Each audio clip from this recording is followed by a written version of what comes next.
Another all-new episode of Carolina Sports Talk starts now. Can y'all feel that? Can you feel that thing that's oozing out your doggone hands? That thing is beating your doggone chest right now. Can you feel that?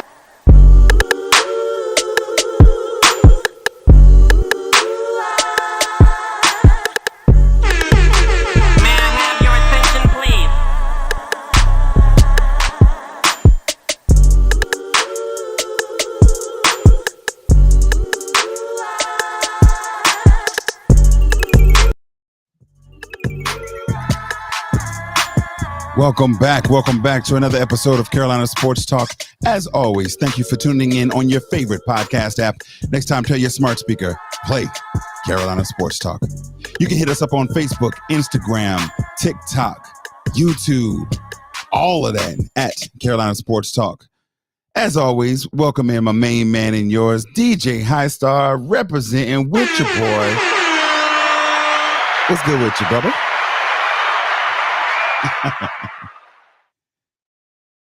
Uh-oh. Yeah. There we go. What's good with it, brother? How you been, man? What's good? Living, man. Man, look here. It's been Living. far too long. Yeah. Out here, though. I don't even know what song that was at this point, but nonetheless, it's been far too long, my dog. What's been going on with you, man? What you been up to the last 62 weeks since we've been on a live, man? Chilling. Chilling. I got a chance to go to a couple Hornets games. Happy birthday and shout out to our Pro Fight Joe. But yeah, normally outside of the game I went to on Monday, I normally have my Charlotte Hornets starter jacket or whatever, but Monday was a special occasion. So I think we'll get into a little bit of that stuff, a little bit later, but don't mean to tease the audience or nothing like that. But yeah, it's almost like you're a had a good time. professional or whatnot, you know what I mean? But nonetheless, Also allowing lion's share of my fan base to get in here before I talk my talk. it's like, nah, I need my people to be here. So when I pop my noise, they already know what time it is. Say lesser. Man, we got a big show today. But first of all, I definitely want to give a shout out to Coach Stephanie Butler-Graham, head coach of the South Point Stallions women's basketball team. Those of you who follow us on the pod have an opportunity to check out the interview last week with her.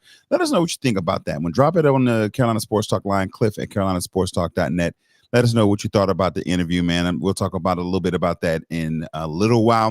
We've got a guest that may potentially be joining us. We'll see what happens, with the traffic and whatnot. But have a guest that may be joining with us. Definitely want to give a shout out to our newest audience members, those of you who are joining us on Instagram. See, that's why I like technology. A little click here, a little click there. We are broadcasting on Facebook Live, on YouTube Live, and now also on Instagram Live. So shout out to our listeners and everyone checking us out on whatever platform you guys are on. Without further ado, bro, let's just jump into it again. It's been a lot that's happened since we were on last, including a whole bunch of football. This past week, we had an opportunity to see the NFC and AFC championship games being played. I'm not going to give no music for that, but in the NFC championship, the Lions fell to the 49ers in dramatic fashion, 34-31.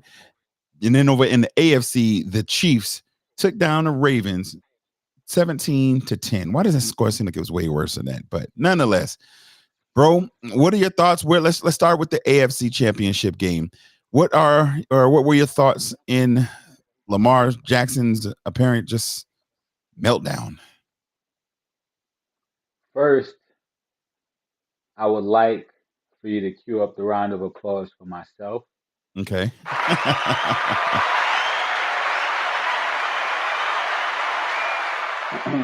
Impressive win, disappointing loss, made it through its first successful season. That it did.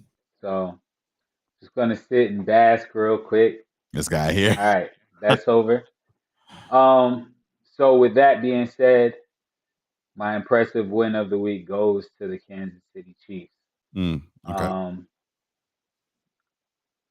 You know, Pat Mahomes took care of what he had to take care of.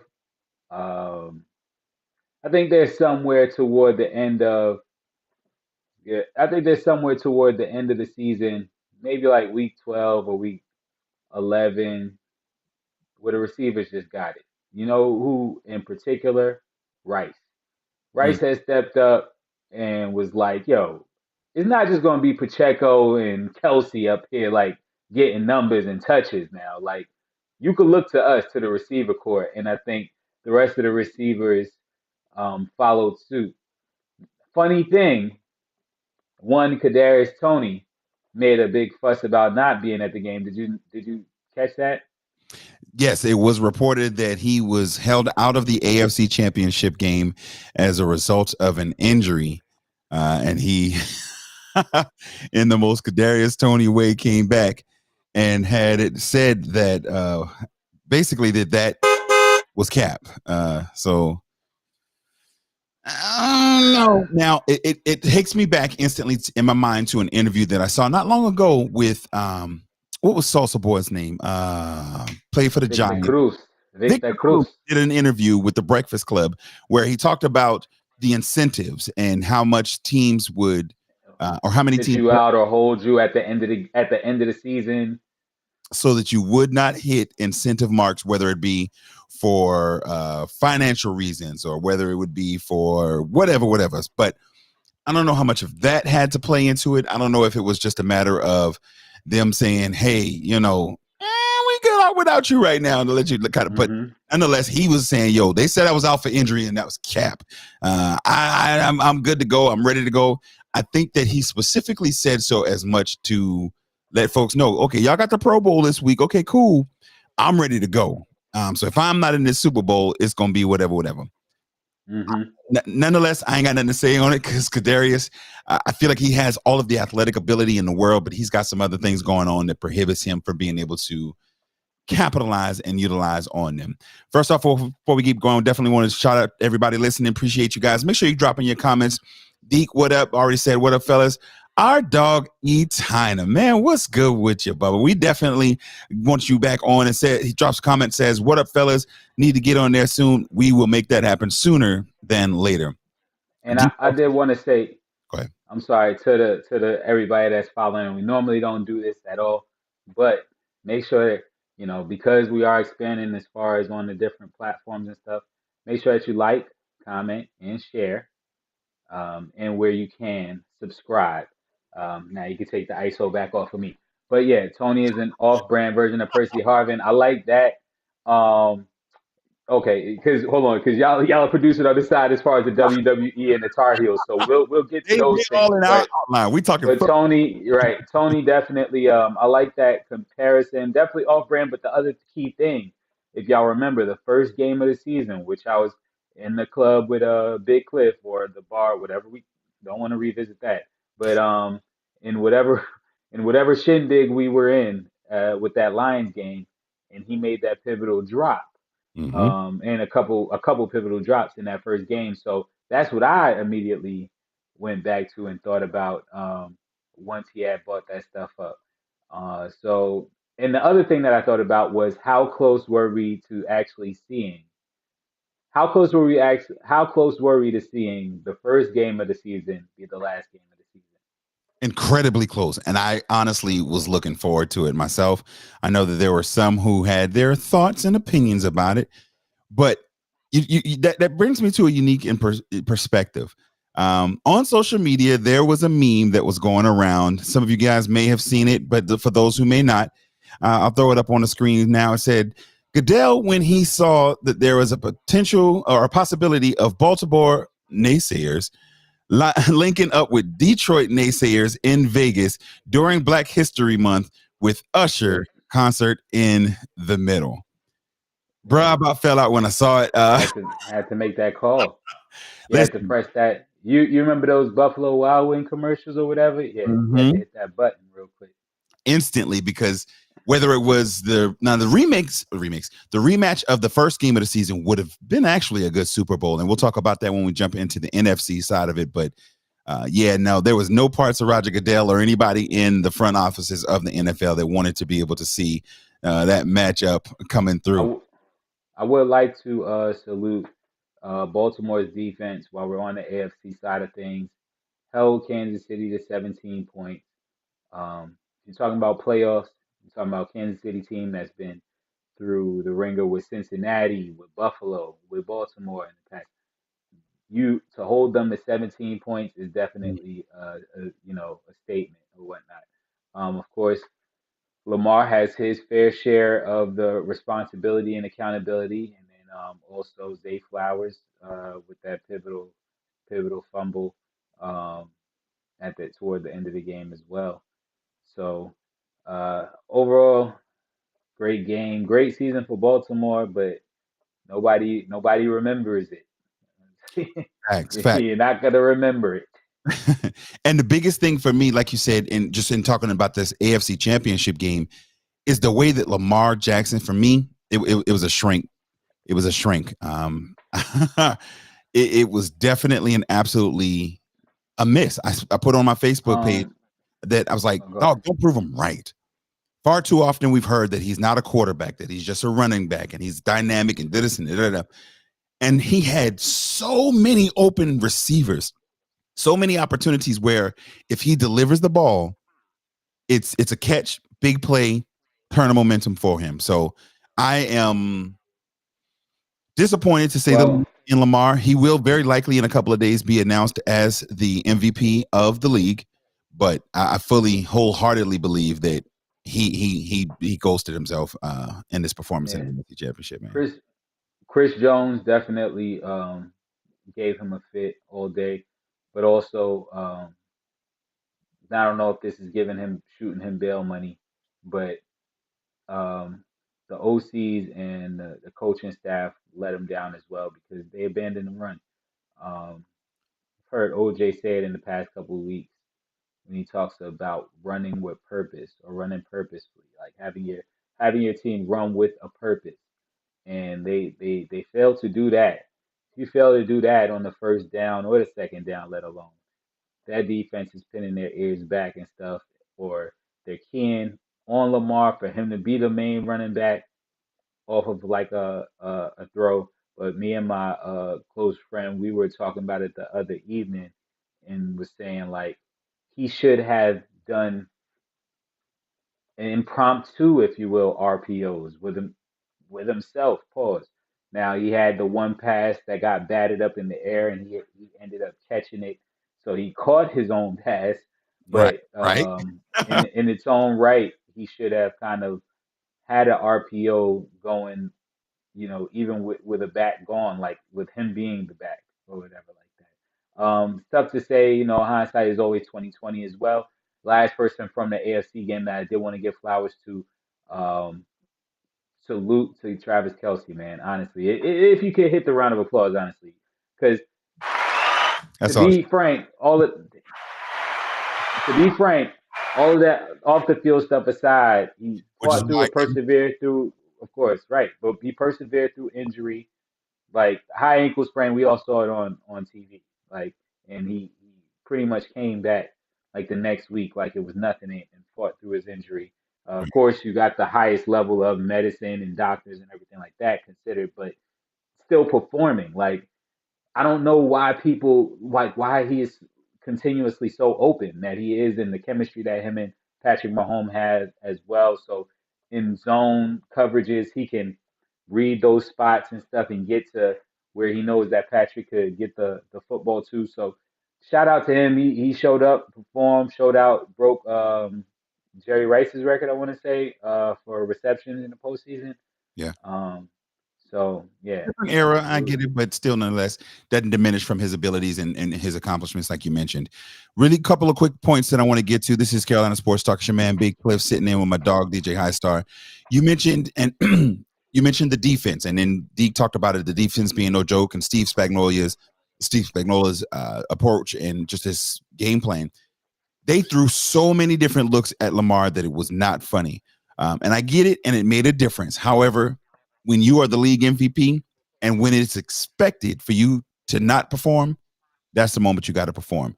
Now, one other thing before we get off of the AFC Championship, I want to bring in somebody with some unique perspective on Kadarius Toney. He was originally drafted to the New York Giants, so I figured why not bring in our resident Giants fan. Y'all make some noise for our guy Yusuf in the building. Yo. What's up? What's good, Bubba? How you been, man? I've been all right, man. It's been far too long It's been a long time.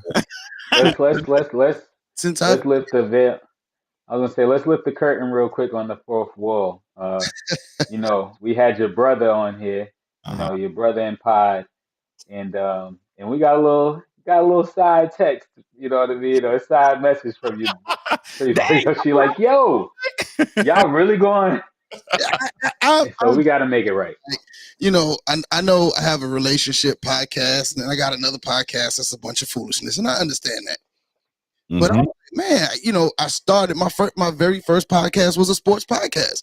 So to feel like I just feel like such a second fiddle sometimes, or a third fiddle or fourth, because I don't get invited to everybody's podcast. So then it had me turn the lights inside and have to say, am I that good a podcaster? I must not be. Get invited. I get no invites. Stop the insanity. You are an amazing podcaster. And I don't mind saying it publicly on my show. You, Be Easy, and Crux Media have done for Carolina Sports Talk and Big Cliff, dog. It don't exist without y'all, boys. So first of all, thank you, my brother, for even gracing us with your legendary, performances and appearance with us. Second of all, you've got some perspective. We were just talking about Kadarius Toney. You're familiar with him. Even Spags, he was your defensive coordinator. As a matter of fact, Deke just put it in there. He was the D coordinator for your team in 2007 when you beat the Patriots in the Super Bowl. Yep. Talk to us. Tell us a little bit about what you saw in this AFC Championship game, both, I guess, from the perspective of Toney not playing, as well as just overall with the performance of the predominantly widely accepted MVP to come and everything with the as well. Well, I think what Steve Spagnuolo has always been good at has been disguising coverages, being able to move people around, blitzing on downs in which you don't expect a blitz, in situations where you don't expect it. Even though he doesn't blitz a lot, it's when you least expect it is going to come. And I think what they were able to do is, and I think I kind of felt a way about them winning, because I really wanted to see Lamar Jackson make it to the Super Bowl for no other reason than the fact of what everybody else has said about him, what he can't do, what he's incapable of coming out of college, how much he wasn't going to be successful in the NFL at quarterback. They wanted him to go play another position, wide receiver. They wanted, go do something else, be an athlete and he's proven that he can play the position. But now it's like the hump of the big game now. And where all his inadequacies and everything that people, I would say, criticize him about came out in that game. And that's what I hated to see for him. Now, as a huge Spagnuolo fan, for what he did for the Giants, somebody just said, y'all got to stop wanting Lamar to be better than Lamar. No, you're right. And I'm not saying your opinion. Well, let me say this. I'm not saying you're right. You're right, but I'm not saying you're right. That came out quicker than I wanted to say it, and that's sometimes why I hate live. I could have edited that if it was. What I wanted to say is, yes, we can expect. You're not right.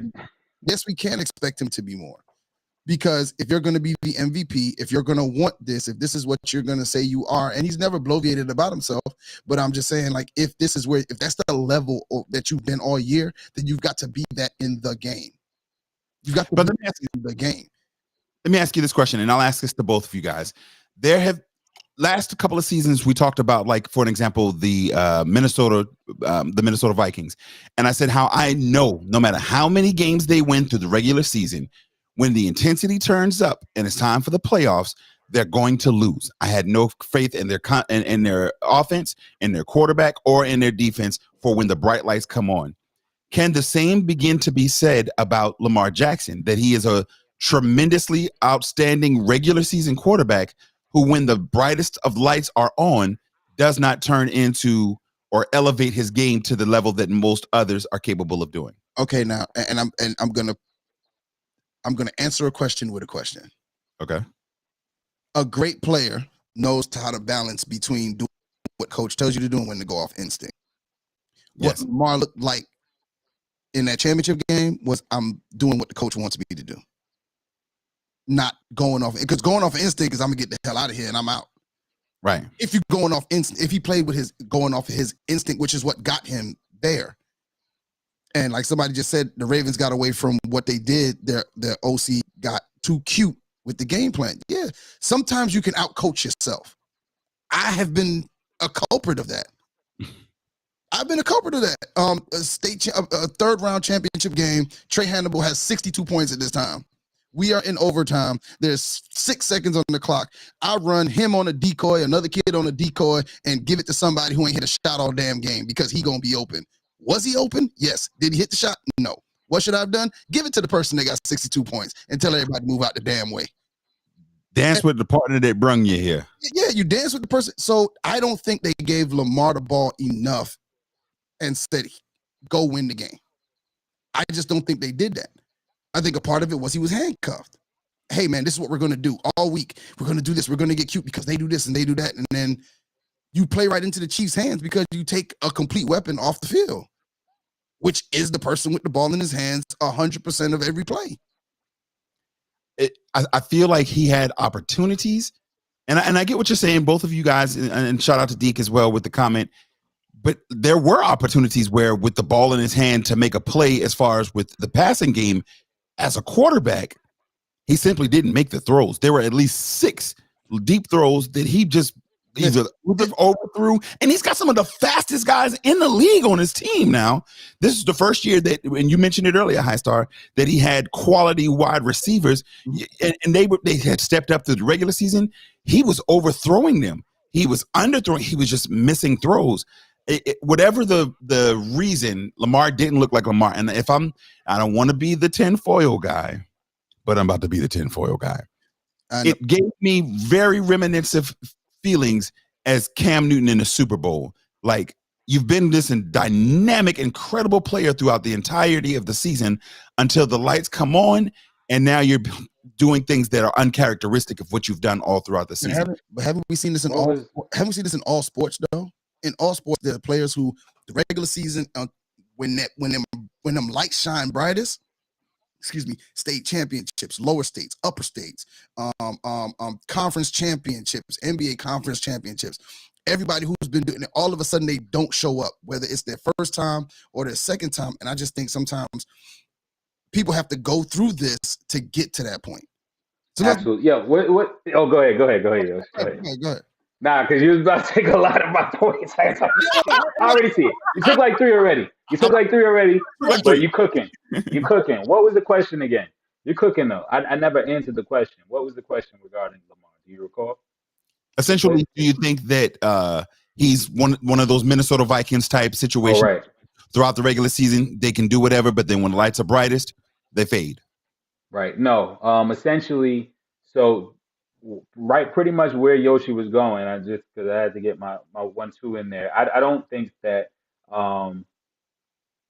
when you're talking about what I like that kind of. But so the thing with what Street Poetry said about Peyton and a lot of those quarterbacks back then is so tough to win, like so tough to win that Super Bowl. So the adversity is a must as well. With Lamar, I think back to the iconic picture or image of him at the draft, not getting picked on the first round or whatnot. And a lot of that with the chip that he has on his shoulder, you need these type of losses, essentially. Kyle Shanahan, 28-3. You feel me? Everybody, all you got to say is that number. You feel what I'm saying? Andy Reid has been through it, and especially in the media as well, where they're like, yo, he's that guy that can't get it done, especially in Philly. He's that guy that just great regular season, can't get it done. They need that adversity. We're going to talk about it in a second when we get to NFC with Dan Campbell. But you need to go through tough decisions as a coach, because as complex as sports is, and like that professional level of football is as simple as it is as well. It comes down to this team is going to run or pass the ball. comes down to that offensive lineman is going to run block or pass block, one of the two. This receiver is going to come out and block me, or he's going to come out and run a route. So as simple as it is, it's complex. And what happens is coaches end up overthinking in the moment, and that's where the beauty of sports and sports entertainment at this level comes in at is what is your decision making in the moment where we all know that all eyes are on you. It's super tense. What's your decision making in the moment? Mm-hmm. Now you talk about being in the moment. As we transition from the AFC Championship game into the NFC Championship, I watched the quarterbacks of this weekend, and I thought that, first of all, this was indicative of a transition. We realized the past years and how Peyton Manning and not having Tom Brady and all of those in the postseason. But as I started thinking about it, a very unique perspective came to mind that you also shared with the views of what those quarterbacks looked like. And so here is one artist's interpretation of the NFC and AFC Championship game quarterbacks from this past weekend. I was gonna say, yeah, not an artist, but somebody just put together a pic collage real quick. You know, y'all know I've been called top left. Yeah. Been called that on the show. Got Uh-huh. your Sam Jackson. Got your Gosling. I'm assuming that Gosling is got to be what Jared Goff, Yeah. and then Brock Purdy is whoever Who is shorty is. that young lady there? I don't know. Whoever. Carly or something. I don't know. Yeah. That's crazy. But nonetheless, and the NFC Championship game was a little bit different tempo. The Detroit Lions came out on fire. And in the first quarter and a half, it felt like, yo, what is San Fran gonna do? It very much felt like the drubbing that Baltimore put on them. But then you talked about that adversity, that championship medal. I think this San Fran team believes that last year's Super Bowl belonged to them. Had their quarterback not gotten hurt when he did, I think that they not only believed they were going to beat Philly, but I do believe that they felt like they were going to win that Super Bowl. And so they've got a chip on their shoulder, both with all of the amazing offensive weapons that they have on their shot. Man, and I got to give a shout out to my guy, CMC, Run CMC, Christian McCaffrey. Now that Baltimore is out of it, I definitely hope I'm rooting for San Fran. I guess I'm burying the lead with regards to our Super Bowl picks. But fellas, let's start with you, DJ Highstar. Tell me your thoughts on the NFC Championship game. Yeah, tough game. You know, tough again with Detroit losing, but you're up against Roger Goodell and pushing the button. You know, so getting too black. It was getting too black. But great season for Detroit.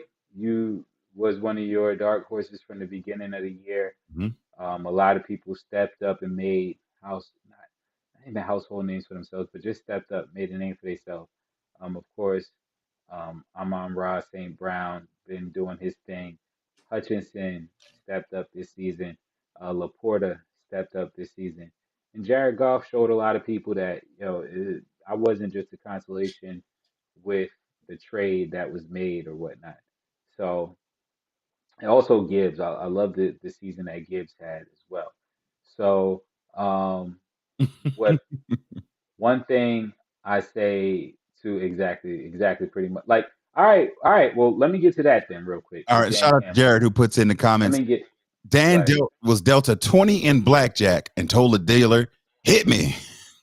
So if y'all, and I'm assuming that all the Carolina Sports Talk Nation out there has tuned in whenever we go live and all of that stuff or whatnot, I've been saying since the beginning of the season how conservative I think about with the football whenever it comes to going for it on fourth and all of this gunslinger Madden mentality that's going on. And all you hear Joe Buck say is the analytics are calling the analytics. The analytics. I wish there was a montage of times that he said that this season because that's the one thing that he goes to whenever a team goes for it on fourth down. And it feels so much like it's been an incentive passed down from the executives to these coaches to promote higher scoring and the Madden style of playing or whatnot. But I've been the conservative one to be like, yo, take the points when you could take the points. Trust your defense, all of that stuff. staying. And we see it come. The chickens come home to roost on the last game of the season. Now, that's a great other point that was just posted. But what we were just talking about, all of the points. I'm sorry, yeah, what we were just talking about with Lamar Jackson, though, essentially, Dan Campbell's going to go through the same thing. A tough decision that he had to make is going to make him a better coach moving forward. Yoshi, before we jump into that, what just preliminarily, I guess your thoughts on the game as well. I agree with almost every point. What about all the points that High Stars made there? I did fit. Well, first off, let me put on my tinfoil hat for a minute.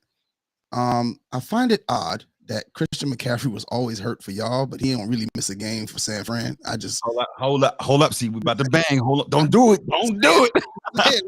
Every time I turned around, he was hurt in Carolina, and since he's been in San Fran, I don't think he's missed a game. First, Christian McCaffrey not only didn't miss any games at Stanford, he didn't miss any games in the NFL through his first 3 seasons. Huh? So he didn't miss no games in Carolina. I said Stanford. Okay. And then for the first 3 years of his career in Charlotte, it was not until he bulked up. I don't know who told him to go get all that extra meat on his body, pause. But when he bulked up is when he started having some of those soft tissue issues. Yeah, but now, are we running him into the ground exclusively as our only weapon? Yes. But isn't he still? That's the thing. But was his body also not accustomed to that extra weight, which I believe, because he always runs smart. He always run out of bounds when he could. Like, he was a smart player. I think that extra bulk hurt him in a lot of those times. And it was only 2 seasons that he missed time. And then we ended up trading him. So let's go ahead and, you know what I'm saying, back up off of my Panthers. Like I said, I'm gonna just put on my hat real quick. I was just, oddly enough, it was just, now all of a sudden he running every down, running people over, which he's been doing, but not getting hurt. Like, I'm just like, okay, it's something in the water. It's something in the water. San Fran's got a better balance of talent as well. I think they got a better balance. That ain't his fault. It's not. And even listening to one of shout out to Commodore saying them Cali sunrises do something to you. Hey, but I told you that water. Listen, it's in the water. And if I'm being transparent, the Carolina Panthers are not the most. We suck. We're a bad organization, a bad franchise with a bad owner. This is not the Bash the Panthers segment of the show, but it is what it is. We did not utilize him and or put him in yet. Here we go. Yeah, I mean, I get it. I see. For me, I just wanted to get y'all blood flowing and get it going.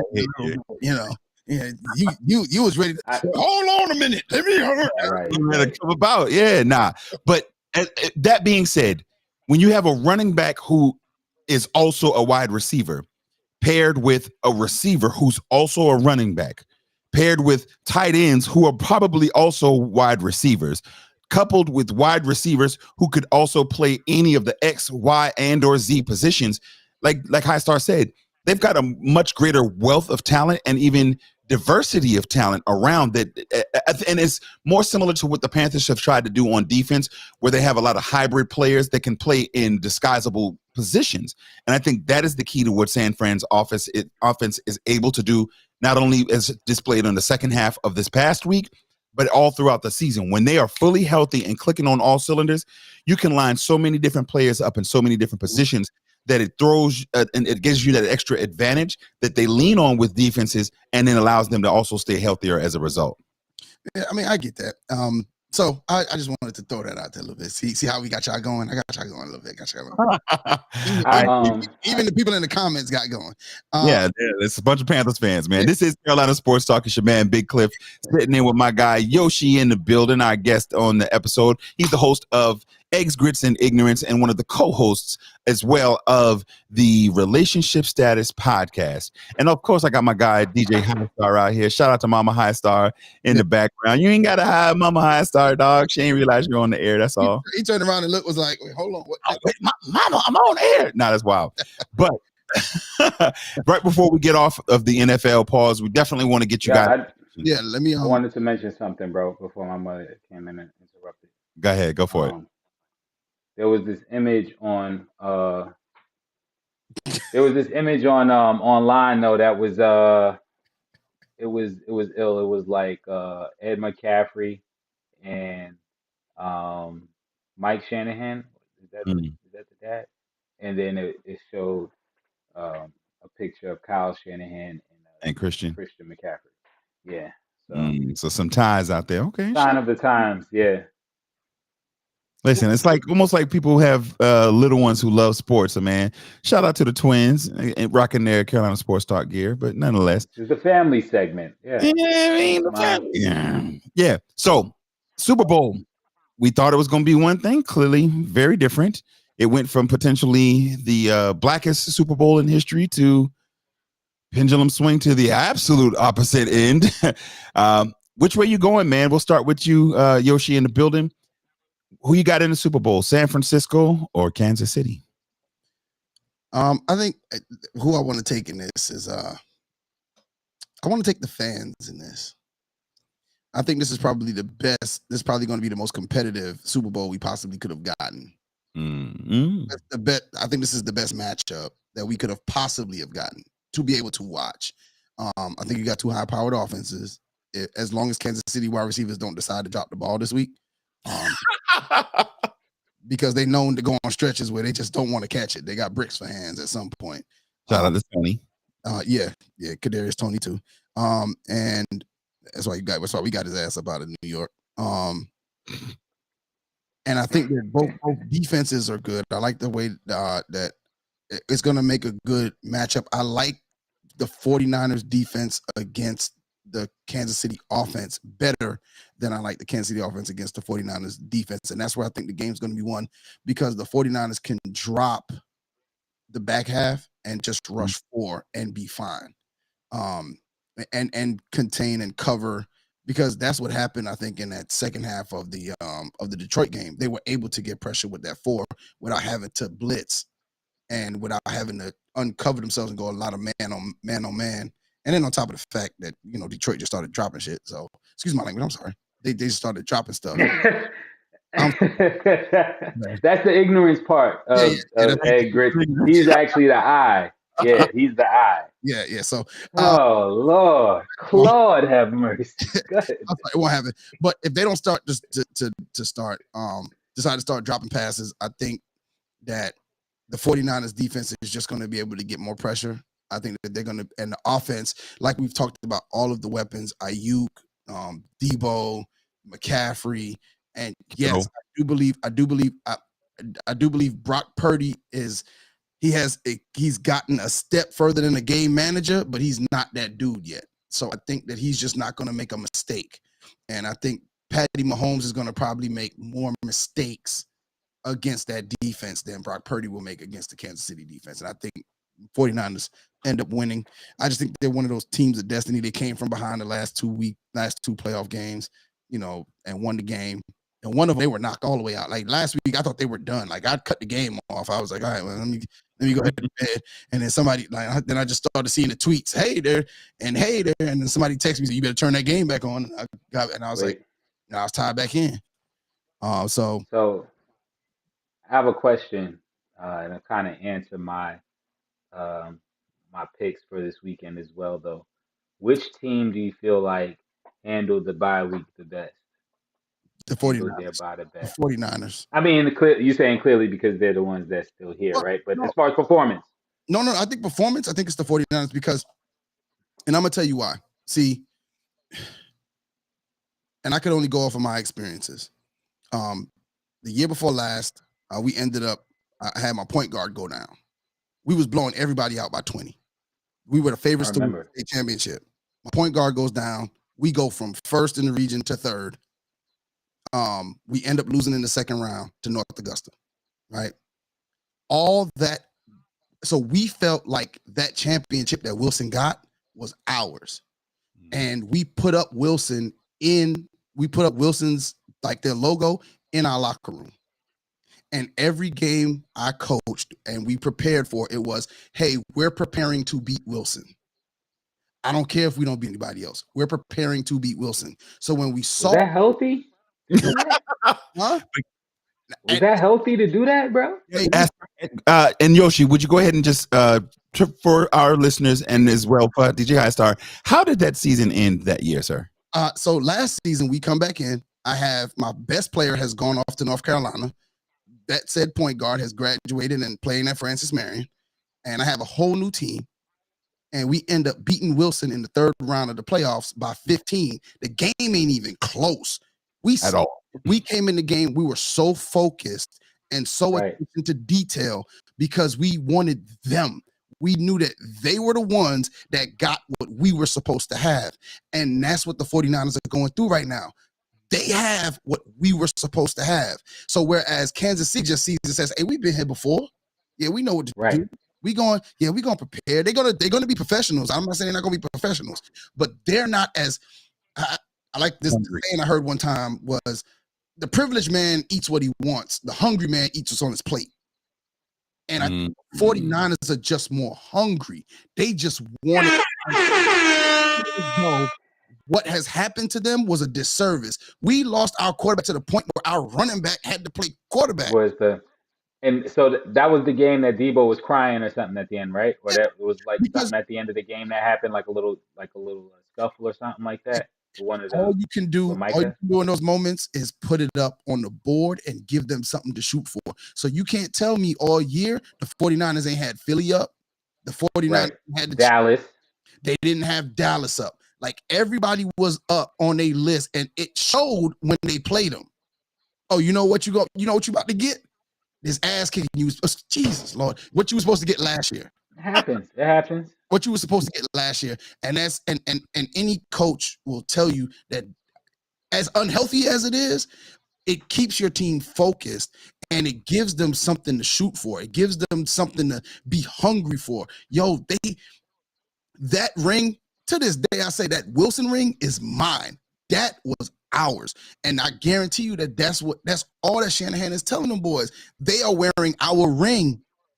And I wouldn't be surprised if it's a blowout. I just wouldn't be surprised if it's a blowout. High Star. Well, if no one knew before, I would definitely know that you're somebody's head basketball coach because of your language. All right? Simply because of your language. But yeah, no, he said it all though. I'm going for San Francisco for selfish reasons.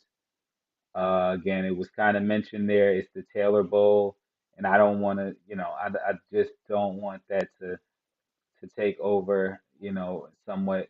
And it's crazy. Tinfoil hat on, Paramount Plus, CBS, Super Bowl, Grammys, all of that stuff. So it was a championship game. They're advertising for the Super Bowl in 2 weeks, and then they pan to Taylor Swift and essentially say, don't miss the Grammys next weekend where Taylor Swift is up for her 25th or album of the year for the most. Yeah. It just looks nasty all over across the board with the money and stuff like that. Hoping for great competition, but look, yeah, we are where we are. Everybody at home, the Detroit fans, throw on your Cartier buffs and enjoy Usher. All right, we're not going. I hope cancel those tickets to Las Vegas. I hope you was able to sell those plane tickets. So, Super Bowl 53 was the most torturous game of football I have ever watched. For those who don't remember, it was the New England Patriots against the Los Angeles Rams, the Jared Goff-led Rams at the time. And through the third quarter, the score was 3-3. Be Easy has often said how he's a fan of 4 yards in a cloud of dirt and defensive hard-nosed football. And I hate it. I am an offensive football fan and fanatic. And as much as I would love to say that this game is going to be that, I don't believe it will. I know what you guys have said. We know about what both of these offenses are. But for much of what Yoshi has said is the reason that I feel that the San Francisco 49ers will clamp. I'm not going to say shut them out, but they are going to clamp the Kansas City Chiefs down. Their offense will run amok. Now, the health of Chris Jones will heavily depend on how well they're able to try to get to Brock Purdy. But I am excited for what they're getting ready to do to this Kansas City defense. And I quite honestly, for much of what Gerard said, selfishly, for Debo, Carolina kid, CMC for being a former Panther, and so many others. I even at the risk of having to hear bang, bang, 49er gang for however long they're going to be screaming it when they get their little chip, I think the 49ers are going to dismantle the Kansas City Chiefs. I do not want to hear, for as much as I don't want to hear Case Stuckey 7-6 from the Scumbag Lounge podcast. We'll be in the studio every weekend with 49er down. So I don't want to hear him at all. But I would like to see, I definitely would like to see them win this, just because of, you hate the ifs. My old athletic director used to say, if my mama had a penis, she'd be my daddy. So you want to go through all the ifs. You just want to make sure. Of course, he didn't use that terminology, but if you want to, I just think that when you're dealing with all those ifs in your head, you just want to prove to everybody that what you're saying is true. That yes, if we had what we were supposed to have, we would have done it. And to have the opportunity to prove it, I would just love to see them prove it. And on top of the fact that I don't want to see Kansas City win another one at all for no reason. I just it's not a dislike, but Andy Reid will always be Philly for me, and I don't ever want to see him win anything. He'll always be Philly's head coach who didn't do nothing. So who mismanaged the whole Super Bowl. So, but that goes back to the Dan Campbell point though, because he against Patriots, he kind of fudged up some stuff there, right? That cost him the game. And somebody said they came a couple inches away. Bravo. Yeah, it came a couple inches away from self-censorship. Yeah, but he ended up going ahead and I self-censored. Did I self-censor myself? You did. Oh, okay. Good. Yeah. He kind of, he kind of did, he messed it up. And so to be able to redeem himself, now you've redeemed yourself. Now we need you to move to the side and give these guys, not give these guys, but have these guys earn. And I think the 49ers have worked towards it. It's something about being hungry for something that was yours, and you feeling like somebody took something from you that just makes you, it just makes you so different. It just makes you attack things so different. And you're going to see the focus on their face, because like in that game against Wilson, we came in, we ain't said nothing. We didn't talk. We didn't smile. We didn't laugh. Wilson was over there laughing and giggling, missing layups and warm-ups. And by the end of the first quarter, we up almost 20, and the crowd is silent. And I guarantee you that that's what it's going to be. The 49ers going to come in there with a mission. Okay. And 49ers is, yeah. I mean, the Chiefs is done. Love to hear it.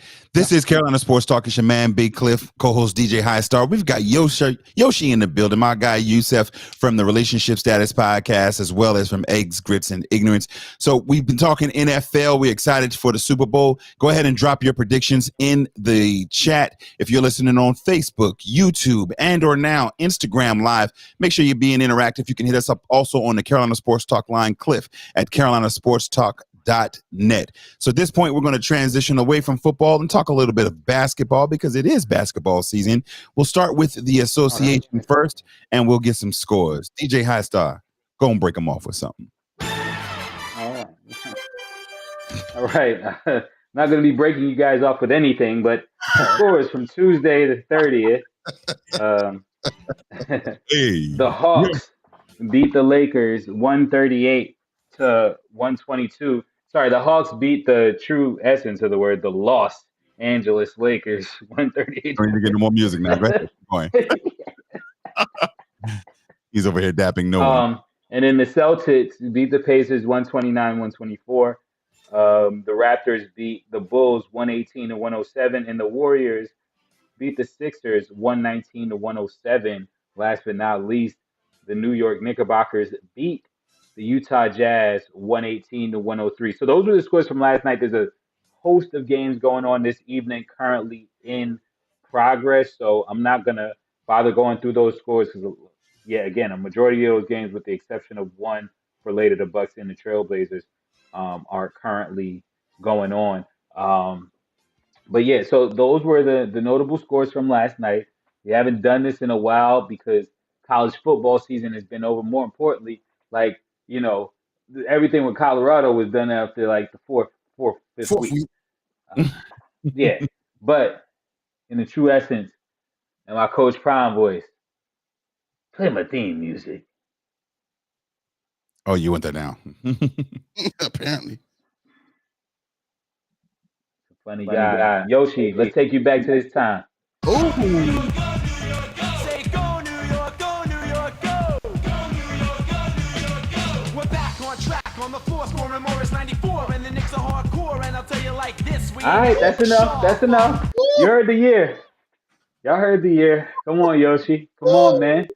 That was hey, a pleasant surprise for you right there. You it know what I'm saying? was. It was.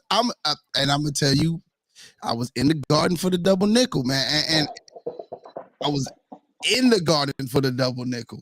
I was a Knicks fan / Michael Jordan fan, so it was a plus for me. If you looked at my bedroom, it was Michael Jordan like clippings, and then it was nothing but Knicks clippings all around my room, and Barry Sanders. But like when I tell you, I used to love, man. It's nothing like the Garden, man. I don't care what nobody tell you about any other sports team. Ain't nothing like that Garden.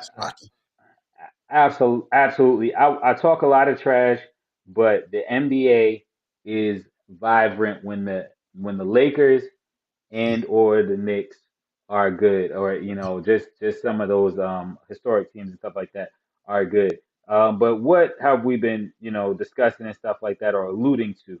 The Knicks and their 8-game winning streak, pretty much hottest team in the league right now as far as again, with their winning streak. Jalen Brunson leading the team. Um, uh, Julius Randle dislocated his shoulder the other evening. I think it was about 2 nights ago, or excuse me, about 3 games ago. But when I went to the Hornets game, excuse me, Anunoby nor Randle were playing, and also on the Hornets side, I want to say LaMelo's kind of saw limited minutes, or he didn't play. He didn't play. Um, and they had Miles Bridges pretty much leading the brigade there, but Jalen Brunson had like 33 and stepped up. So the team has been playing great, gelling great, or whatnot. Uh, in the true essence of the kind of the next segment, a lot of people feel like Jalen Brunson was a snub. You guys thoughts on as far as like any All Star snubs or Jalen Brunson's performance this season? I'll talk I guess for me, the All-Star voting has always been more of a popularity thing, more so than anything else. And so in that regard, I think his play, especially as he's elevated it in the last several weeks, is just indicative of that. I think if he continues that, he'll definitely make an All-NBA team, which I think is much more of an honor, similar to like the Pro Bowl, an All-NFL team, as opposed to just a Pro Bowl nod. And so, or an All-Pro team rather than the Pro Bowl. But I wouldn't say much of a, You said Pro Bowl All-Star game. No. I'm saying like with the NFL, how the Pro Bowl Gotcha. thing, but then if you make the All-Pro team, it's right, reflective of your actual play as opposed to just the popularity. Got you. Understood. I don't think, like I say about referees, a foul in the foul to the referee call it. So at the end of the day, you're not an all-star if you're not voted to it. I don't believe in snubs. I don't believe in all of that. It's a popularity contest. People vote on it, and if you're popular, it's a game and you got to play it. Yeah, it's a game. It's a game, and you just got to play it. At the end of the day, like get your endorsements up. You know what I'm saying? Right. Become more marketable. Yeah. More marketable. Hell, start a podcast. Like do some, Draymond. You know what I mean? Do some things to make you a marketable person, if that's what your end game is. But I do believe all NBA, all defensive team, those things are more earned than given. I think the All-Star game is just, if you're popular, you're gonna get into it. Like there's never, is LeBron James ever not gonna make an All-Star game? He can play one game and he's gonna be voted into the All-Star game. It just is what it is. It's funny though, like American sports that we're in this iteration of nepotism. Um, and not even like in the bad sense of the word or like the bad connotation where it's like spoiled brats, but these children of professional athletes have the privilege of seeing how business is run and how things go, Oh yeah. have Mhm. the access to those different places. You know, again, we were talking about Christian McCaffrey and Kyle Shanahan Kyle Shanahan. And both of them, again, you see your parents doing something that, all right, if I'm around my dad all the time and he's doing this, I'm eventually, gonna want to emulate my dad and do this stuff. So the same thing with Jalen Brunson, man. His father was, a great professional and stand-up guy as far as like in his professional career. So you kind of see the hard work and stuff. Of course, we talked about the other week that clip that was going out with him playing or practicing with his dad and stuff like that. So it's great to see kind of all of that stuff come to fruition. Where when we were growing up, there was one or two players that we, were fans of that parents played in the league. It seems like a whole different time right I don't even want to talk basketball because the Lakers suck right now. now. I can see. I can see. I can see. I'm I just can see. right now. This one caveat. I saw read an article today that suggested through its headline, should LeBron James ask the Los Angeles Lakers for a trade? And so I'll pose this question to you as well as to our listeners. Are the Lakers irrecoverable enough that LeBron should request a trade? Start with you, Yoshi. What I gotta what, what Thank you, Yoshi. what's he gonna retire as? Like when it's time for him to retire, what's he gonna retire as? Is he gonna be a Cav, a Laker, a Heat? No. He Dallas Maverick. a Dallas. What is he gonna? I just don't see. Request a trade for what? Go there and do what? You have championships. What are you going to do? At this point, you've already said you're just staying in the league long enough for your son to get there and play with your son. And therein lies the answer to your question. So stay where you at and have the Lakers draft your son because they're going to be the ones most apt to do it. I'm sorry. And just play with him for 1 year. You go right off into the sunset. And then after 2 years, he'll be cut because he ain't as good as what. Hi, Star. Before I answer the question myself, what are your thoughts? Should LeBron James ask the Los Angeles Lakers for a trade? I think you snuck this in here because I really don't care about the question. At all. Yeah. And now, shout out to LeBron for what he's doing at the age and Of how he 112. continues to. Right, this guy's amazing. Still not better than Jordan.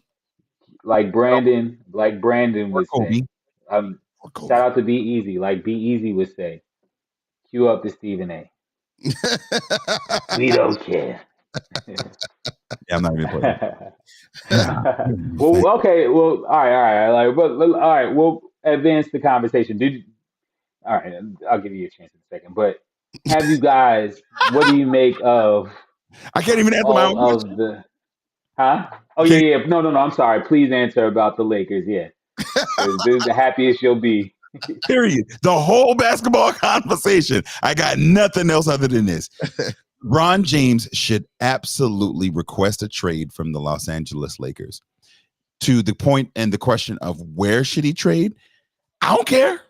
He can go to Toronto. Whomever has the most amount of picks, that's where he ought to go. Whoever is going to give the Los Angeles Lakers the greatest haul. You mentioned it just a second ago. Why would he request a trade? He could go to try to win another chip. He could go to a better position where he feels like it would give Bronny a better opportunity. If he wants to go to Minnesota, wherever you want to go, carry yourself, take your bags and all of this faded, hollow expectations. I appreciate what he has done to be able to at least make us still quote unquote relevant in some of y'all people's eyes or whatever. The Los Angeles Lakers will always be the ultimate like standard of what a franchise should be in the National Basketball Association. However, I am at this point sick and tired of being hamstrung by LeBron James and Mr. Glass himself, Anthony Davis, and all of the inabilities to try to build a squad around this aging player who again is still one of the top 15 players at this point in the National Basketball Association. But I'm sick of it. All of the extra hype. We need to focus on the future, get as many picks as we can for him. There is under no circumstance should they draft Bronny James, because like you just said, he's a bum. He's not even good as his little brother. It will be nowhere nearly as good as his father. Get that out of their minds. And so LeBron should request a trade. They should oblige. Get as much as you can for him. Scrap all of these guys except for the young players like a Ray or Rui rather, and even the White Mamba. Let all them boys stay and let LeBron and Mr. Glass go about their business. You can go ahead with the rest of basketball now. He just wanted a chance to rant. Yoshi. That's all that was. Exactly. Thank you, Yoshi. How long have you been? How long have you been listening to us, Yoshi? Since its inception. 3 years. Thank you. So, you mean And pretty much every episode we find a way to the Lakers, and Oh, absolutely. But outside of that, though, we were recording when the bubble championship went on, right? And we were also recording when the in-season championship just passed. That we hang the banners for that went on, right? We were live. Okay, is this revisionist history? No. What? I didn't land nothing. I didn't even say nothing yet. What? But journalist, you're jumping. The bubble was 2000. We didn't start recording until January. No. The bubble was. You talking about the bubble? 2020. That's what I'm saying. I said 2000. 2020. We didn't start recording until January of 2020. Okay. All right. I'm asking. Huh? Okay. No, 2020, 2021. No, yeah, I didn't record during the bubble. Right. Yeah, because we didn't get on air until our first episode was getting ready for the Super Bowl in 21. Yeah. You're right. Perfect. Great. You got me. But listen, my point that's being made is simply this dude right now is turning on LeBron and AD when those were. Now LeBron was never your savior, but you always listen. You always created scenarios where AD will lead y'all to greatness, and in what worlds that y'all as a Laker team can be successful with AD behind the driver's seat. I mean, in the driver's seat. No, sir. That's revisionist history. I'm a fan of the Los Angeles Lakers. When they are doing, what has your game plan been? I will acknowledge that, but I've never believed in him simply because of his inavailability. He's far too often hurt. That's why he is Mr. Glass with me. Like I like a lot of younger players. There's no. He's become Mr. Glass. Anybody can say that I've ever been a LeBron fan, or even when you've had him, it was like, all right, cool, come win some championships and go about your business. But I agree. I mean, but even and the same with Mr. Glass, I felt like had he played to the potential of who he can be, it would. There we go, Yoshi. But he hasn't done that, so I ain't got no. But what I'm saying is, you had optimism for him when he got there. You had optimism, and you created this world where it was going to work. Consistently do every year. The parents come and have some game plan where it's like, if we, all I'm saying. And I'm like, okay, I can see it, and it don't work. Or they don't do it in the way that they're supposed to. No, it'll be spurts, and you'll be like, my Lakers. No, did you see my Lakers? My Lakers, not my LeBrons, not my Anthony. Oh, I agree. My Lakers. They just happen to be wearing my uniform right now. You louder than a Cowboys fan, man. Watch this. The same way that I'm a Panthers fan and I'm going to tell the truth about Cam Newton from the beginning is the same way I'm going to do with the Los Angeles Lakers. That's all to it. You can go ahead, though. So let's talk about some of the starters that's going. Tell him again. Go ahead. Isaiah Blake says everyone talks like that about their team. Find a lie. All right. Oh, Cool. Knicks fans Y'all got it. back to '94. Hey man, Huh? listen, I'm It was stopped though. just- I'm gonna mute. No, we don't gloat. We don't brag. yeah, We like, don't. Oh, look at us! Look at us! When it's time for us, when we're performing, we acknowledge it. Same. Every other time, we are objective, though. Same. I tell you, we stink. I'll tell you, we stink more than you say that y'all stink, bro. yeah. Oh no. Okay.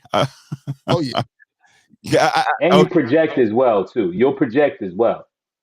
I do. I Or you'll project. be like, no, y'all, and I'll be like, I ain't competing with you. I told you. Sorry, Zay, Mr. Blake. Yeah, we both grew up, born They're and both from bred. New York. I will give them that. They're both from New York. All my family in New York just came back from New Look at York. Yoshi, see? Look, he about to give you, once they start giving street names, bro, that's when you know you're in trouble. It's not 145th, Lennox, V. relax. Word? Relax. LeBron is my favorite bum.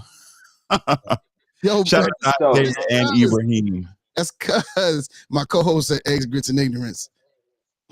Shameless Ibrahim? live. Yeah, we on tomorrow live. Yeah. Yo, Yoshi. So, while I'm pulling this up, though, I want to go because the All-Star game is going to be in sunny Indianapolis. Did you guys have any anybody that you would want to see? Because I know that you said it's not a snub thing, and I agree. Anybody that you were impressed with so much that you wanted to see in the game? Before I go over I'm gonna just go over the starters from each conference. Okay. Go ahead, Yoshi. No, I'm waiting on him to get Anybody that you wanted to see? Oh, okay. I'm sorry. Let me do it that way then. The Eastern Conference starters, you got Giannis, Joel Embiid, Tyrese Halliburton, Damian Lillard, and Jason Tatum.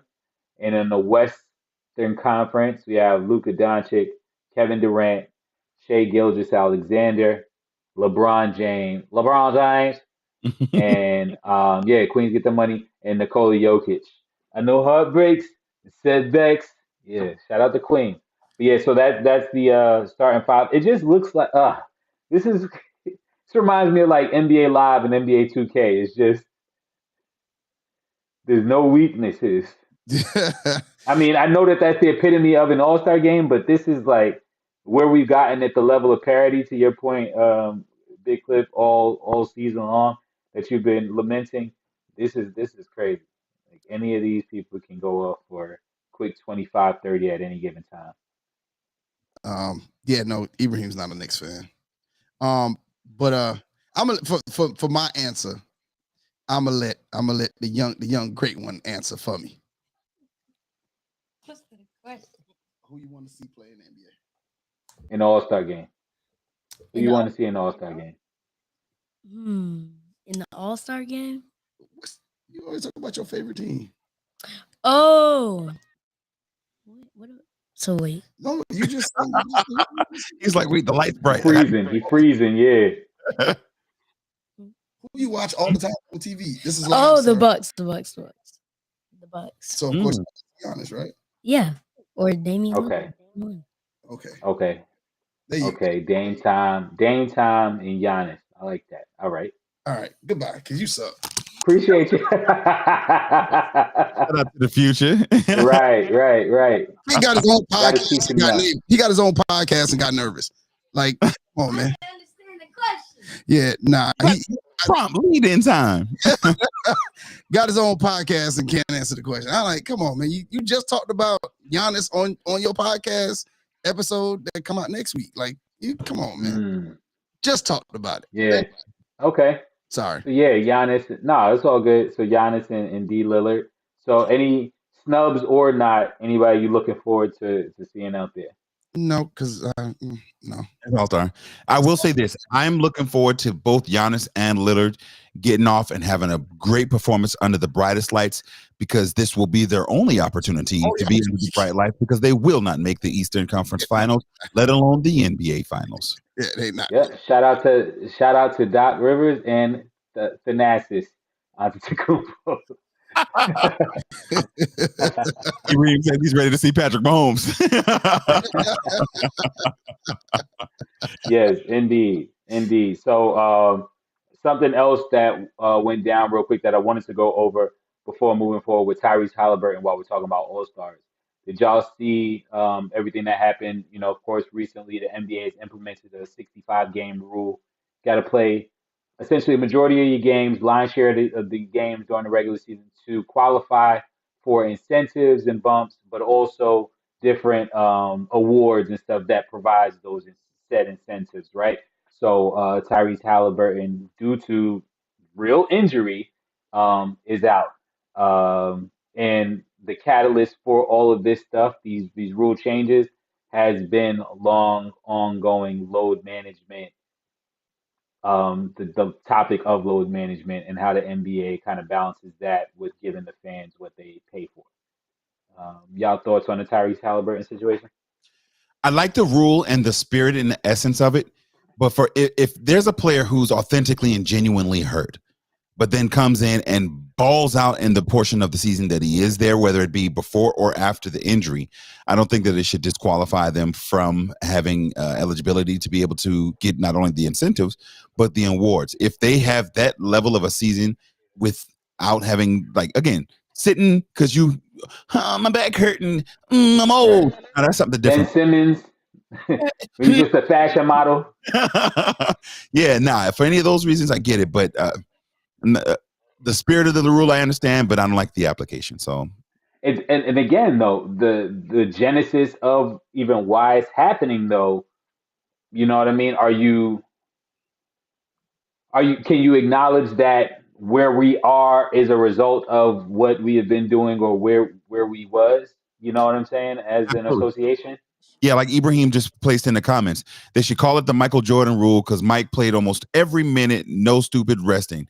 If his arms wasn't falling off, we all know the flu game, Mike is going to be on that court. And I guess it's hard to compare oranges to apples, apples to bananas, but it is definitely where it is now, and a sign of reflective of load management and taking care of their body and putting $66 million worth of investment into your body as a machine. Shout out to LeBron. Yeah, I went to. Well, I'm sorry, Yoshi. Go ahead. I'm just gonna answer the question and real quickly. Mhm. A rule is a rule, no matter what the rule is. So, don't get hurt. That's it. Like, I mean, it's a tough ask. I feel you, but yeah, it's just because at the end of the day, like, I can say, because now if we're gonna play that game where he was legitimately hurt or he was legitimately hurt, now people start going, all right, well, I guess I'll act like I'm hurt, and right. then I'll say I can't go. I twisted my ankle. Like, these guys know how to fake injuries, so they'll just find ways to load manage because somebody's already set the precedent that But they came back from an injury, balled out, and they still got their incentives. And I just think if not only have these organizations invested in you millions and hundreds of millions of dollars, but the fans have invested in you, especially the people who, for some of them, they get to only see one game. They get to see you one time. They only had this $100 for this ticket this one time. And they taking a kid to the game to see the great whoever it is play because they're a biggest fan, and they get there and they're in street clothes and they're not even hurt. So so you want your money? Don't get hurt. I go to the Charlotte Hornets game earlier this week, and I was blessed to get tickets last week, or went with Ashton last week.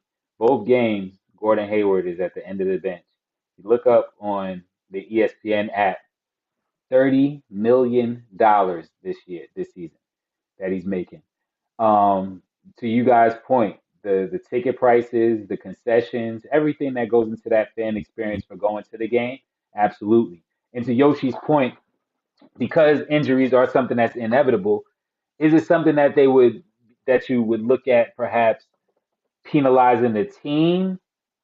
Because right now, the other layer of it, Yoshi, is again the culpability that the organizations have. We were just talking about Tony, the culpability that they have, where they're trying to just shave a couple of M's and save some money for their books for the season and play those type of games with these players that really do want to play, and they'll sit players that You know what I'm saying? So I think it kind of goes both ways with that.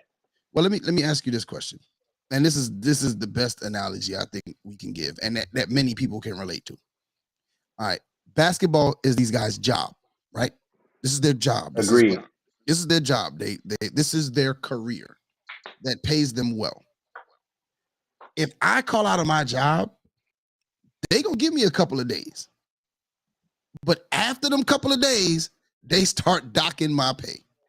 Now, if they want to put that in place, where now you start getting docked, like you got these 5 days built in, these are your sick days. And then after your sick days, you start rolling into the FMLA.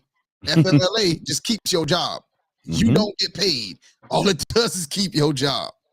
It says you can't put nobody in your spot. So at the end of the day, if they treat it like that's all this is saying. Like you call out, you get docked. You don't get those incentives because call out enough times at your job. A, you don't have one. And B, you won't get incentives because you won't meet whatever it is you need to meet to get your incentives. So why should anything be different for people who are already privileged enough to get paid millions of dollars to do what they love? I love teaching. I'm never going to get paid millions of dollars for doing it. It just is what it is. Quick question for both of y'all. $5 million. You're being paid $5 million this year. All right. Outside of your house right now. Very inclement weather, icy roads. You don't have any salt. Are you getting to work, Cliff? I don't know. It depends on how I'm feeling. Okay, next. All right, Yoshi. Are you going to find a way to get to work? All right, yeah. And for anybody that was wondering, that was some shade and a slight thrown at DeAndre Ayton, who claims to be a max player, but in Portland was cooped up in the house and stated that he was trapped in the house and not able to get out there to the game. Which is snow, man. Y'all from New York, y'all know what it is to walk through 66 feet of snow. Man, the snow. I ain't gonna exaggerate and say because he's doing this. He's performing right now. I'm gassing. I don't make $5 million, and I don't care what the weather is. If I got something, and I don't know what he makes, but I was just giving that hypothetical as far as because I think he's got hired, maybe, but what he was saying as far as the way that he was talking about being one of the top centers, and then you can't. Exactly. Get an Uber or something like that. Like that, just hearing that story was nuts to me. This is not a job that you have a MacBook at home and you could just clock in to work or whatever like that. You have to get on the basketball court, brother. All right? Like, yeah, so that was my little shade to DeAndre Ayton, y'all. I appreciate it. I'm going to work. Period. I just wanted to, before we moved on to college basketball, I wanted to really quickly go to this as well. Inflated scores. I'm tired of it. I think that, again, the chickens are coming home to roost. When you're talking about the rule changes and, of course, the Steph Curry effect with the 3-pointer, but now we're seeing. Shout out to Joel Embiid, got the party started. Was that the anniversary? The day that he scored, real quickly, 70 points. Was that the anniversary of the Kobe? Yeah, his and Lucas were both on the anniversary. Okay, Luka. Okay, and then no Cat got a 62 game in there, 62-point game in there somewhere. I just want to say none of y'all are Kobe. None of y'all are Mamba. All right. Just wanted to say that the way that the rules are right now and nowadays, I don't know if y'all both saw the Luka clip where he's pretty much doing a cone drill around the defenders and laying it up with his left hand. It's ridiculous. It's ridiculous. Ibrahim mentioned a good point just a few moments ago that said get rid of the flagrant fouls. If they do that, we will not see no 70-point, 60-point, 50-point games. You think there are enough enforcers left in the league that Draymond Green? Not happening. He don't. But enough. I'm saying enough. I think imagine the boy down in what's the light skin name? Who thinks he's a bully? Dylan Brooks. That's enough. It's enough. I think that if they, I find it hard to watch the NBA, because not good basketball. It's just not good basketball. I don't like my sons watching the NBA. I used to tell my high school players not to watch the NBA. I actually used to tell them to watch girls' college basketball, women's college basketball. That's what I used to tell them to watch. Watch women's college basketball. If you want to really watch good basketball, watch women's college basketball, because it's not based on athleticism or anything else. It's based on skill. The best, you got to be skilled. Execution. And I'm not saying, it's not to disparage anything, but they don't call travels. All of this was I don't know who thought that the score at halftime needed to be 80-70 for me to watch it, because I can't. Yeah. Bring me back. And you maybe us older people, we're just older because we're from a different era or whatever. We might think this way, but bring me back to the bad boy Pistons or those Celtic Lakers matchups, and where defense is actually being played. And no, there are flagrant fouls, but it only came when you saw blood. Like, oh, Jordan, you gonna come in here, then you gonna feel all of this in here. And him, and him continuing to keep going. Like, okay, y'all not gonna stop me. Like, I'm not gonna allow you to make me feel weak. And yeah, good point. Bring back real big men, Hakeem Olajuwon, Patrick Ewing. Bring back those skilled bigs who dominated the paint, who didn't want to doggone shoot threes and dribble the ball at 6'11", and bring back people who play defense. Gary Payton, bring back that on our test. The Kembe Mutombo who commanded the paint. If you going in there, the ball. Dennis Rodman, known for your defense. Dennis Rodman, you're known for your scrappy defense. Who is making all defensive team when teams are scoring 130? The one who stops them at 126. I think Rod Strickland, he put it perfectly. And I believe it was Rod Strickland that said this. But he said today's game, and I'm paraphrasing, but he's saying it's pretty much bad basketball, where pause, but penetrate into the basket to try to create for yourself. Back in the day, you were looking for space. You were dribbling through space. Like right now, you'll dribble into the man and make the ref decide to send you to the line, or if it's a charge, and you'll do that every single time. Like, that's horrible. That's just not basketball. It's not, you know what I'm saying? It's not rhythmic. Exactly. There's no cadence to that. There's no rhythm to that. There's a point where we used to run 3-man weaves, right? That's a basic drill that you learn from before high school all the way coming up through the ranks, a 3-man weave.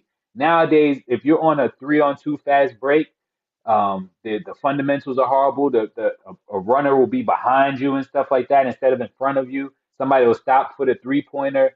It's horrible fundamentals going on in the league right now. Okay, and let me ask. And let me say this. And do you see, like, who believes that Doc Rivers just can't coach?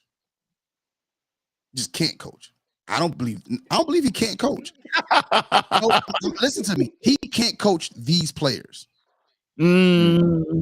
I'm not saying that he can't coach, because you're talking about somebody who came from a particular era in which, things were, there were plays being run. You actually ran. And he's a player's coach at that. He's a player's coach. You actually ran a set, and now you got guys dribble three, and then or dribble like to the high stars point. Go to the paint, get to the line. LeBron James is the king of that. Let me go and fall down and go to the line.